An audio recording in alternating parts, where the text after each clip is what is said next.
જય શ્રી કૃષ્ણ બધાને મારી YouTube channel topics clear with પાયલમાં તમારા બધાનું હાર્દિક સ્વાગત છે. આજે બાળકો આપણે અંગ્રેજી જોવાના છીએ, જેમાં પ્રેઝન્ટ અને પાસ્ટ એના વિશે આપણે આગળ વાત કરીશું. તો અહીંયા જે રૂપ આપ્યા છે એ જુઓ. I can, I will, I shell, I May, I have અને આઈ એમ.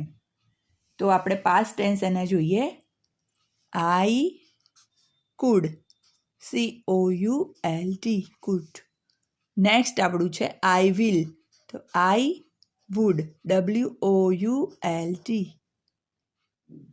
એના પછીનું આપણું છે આઈ શેલ, તો આઈ શુડ, SHOULD. નેક્સ્ટ છે આપણું આઈ મે, તો આઈ માઇટ, MIGHT.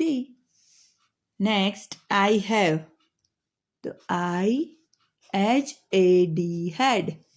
નેક્સ્ટ આપણું આઈ એમ છે, તો એની સાથે શું વપરાશે? I was. Okay, please watch and subscribe my channel. Thank you.